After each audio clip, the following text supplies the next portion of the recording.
Mic on பண்ணிக்கோங்க. இருங்க இருங்க, என்ன எங்கே போகிறாங்களா? பின்னாடி போகிற எதுவும் போனால் போயிட்டு வாங்க.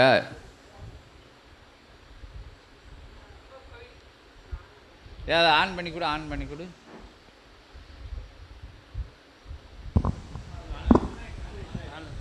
சாமி நான் ரொம்ப கோயில் போயிருக்கேன் சாமி. அதனால நான் ரொம்ப சந்தோஷப்பட்டு இங்கே வந்தேன். அன்றைக்கி மண்டபத்துக்கு கோயில்பட்டிக்கு வந்தீங்கள, நான் எப்போவுமே இந்த மாதிரி இடத்துக்கு வந்தது இல்லை சாமி. சரி சரி சரி. நான் வந்தேன், ரொம்ப திருப்தியாக இருந்துச்சு சாமி. அதனால் நம்ம ஆண்டாளம்மா அவங்களும் இவங்களும் கூப்பிட்டாங்க சாமி. வந்தேன், நைட்டில் இங்கே படுத்துருந்தேன். அப்போது ஒரு குட்டி நாய்க்குட்டி வெள்ளையா, நல்ல வெள்ளை சாமி, அப்படி 3 சுற்று சுற்றிட்டு அப்படியே போயிடுச்சு சாமி.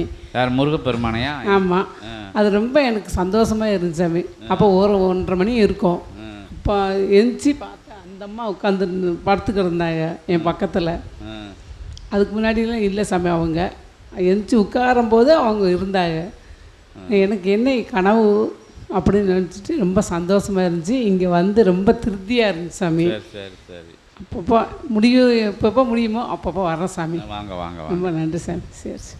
நீங்கள் இங்கே வந்து எல்லாம் ரவுண்ட் அடிக்கும் முருகப்பெருமானை. நீங்கள் நாயை பார்த்துருக்கிய, புலி ரவுண்ட் அடிச்சிருக்கு. அந்த அந்த யார் கனகவல்லி பார்த்துருக்கா? அப்படி பாண்டியோட வீட்டம்மா புலி ரவுண்ட் அடித்ததை பார்த்துருக்கா? புலியா சிங்கமா? புலி, சிங்கம் எல்லாமே இங்கே ரவுண்ட் அடிக்கும். சிங்கம் அங்கங்கே படுத்து கிடக்கும். எங்களுக்கே தெரியும், எல்லாருக்குமே தெரியும், பக்கத்தில் வந்து படுத்து கிடக்கும். இங்கே இறை வாகனங்கள்லாம் அதுவானைக்கு வந்து வழிபாடு பண்ணிக்கிட்டு தடங்கள் என்ன.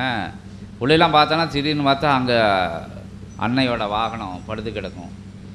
எல்லாரோடைய வாகனமும் படுத்து கிடக்கும். இங்கே ஐயப்பனோட வாகனம் எல்லாமே இங்கே வரும். அவங்களும் அனுமானோட நிலைகளும் இங்கே தெரியும். சர்ப்பராஜாக்கள்லாம் இங்கே வந்து உள்ள சுவடி படிச்சுக்கிட்டு இருப்போம், முன்னாடி வந்து நின்றுக்கிட்டு இருக்கோம் முன்னாடியெல்லாம். அப்புறம் அகத்திய பெருமான்கிட்ட சொல்லி அச்சமாக இருக்குது அப்படின்னு சொன்ன பிறகு தான் நின்றுருக்கு சார். இயல்பில் சூட்சமத்தில் கிடையாது, நிஜமாகவே நாங்கள் உள்ளே படிச்சுக்கிட்டு இருப்போம். இங்கே வந்து அது வாணிக்கு விளாண்டுக்கிட்டு இருக்கோம். இங்கே இதுக்குள்ளே இருந்து போகும். நாங்கள் அங்கேருந்து வெளியே சச்சங்கம் முடிச்சுட்டு வந்தோன்னா இங்கே வெளியில் இருந்தெல்லாம் போய்கிட்டு இருந்தது. அதில் ஒன்றும் செய்யாது அப்படின்னாரு அகத்திய பெருமான். ஒன்றும் செய்யாது, நீங்கள் சொல்லுதியா வர்றவங்க பயப்படுவாங்கன்னு சொன்ன பிறகு அது அதோட சரி. அதுக்கு பிறகு இங்கே சர்ப்பங்கள் இயல்புலையும் வரும். இங்கே சூட்சமத்தில் மட்டும் கிடையாது, இயல்புலையும் இங்கே வந்துட்டு போகிறது. ஜீவராசிகள்லாம் இங்கே வந்து சில மோட்சகதி, முக்திகதி, மோட்சகதிங்காங்கெல்லாம் எங்கேயோ இருந்து பறவைகள்லாம் இங்கே வந்து மோட்சம் அடையக்கூடிய இயல்பில். சூட்சமத்தில் கிடையாது. அது எதுக்கு இங்கே வந்ததுனே தெரியாது. இங்கே வந்து மோட்சம் அது வந்து அந்த அந்த நிலையை அடைஞ்சிட்டு போகும். இயல்பில் யார் வீட்டு நாயோ இங்கே வந்து அதோட இறுதி காலத்தை வந்து இந்த தவண்டே வந்து இங்கே வந்துடும். அப்படியெல்லாம் வந்து நிகழ்ந்துருக்கு. ரொம்ப சபையில் இயல்புலையும் நடந்துக்கிட்டு இருக்கு. நீங்கள் சூட்சமத்தில் பார்த்துக்கைய அது யார் என்ன விஷயம்னு அகத்திய பெருமான்கிட்ட கேட்போம். ஓம் அகதீஷாய நமக.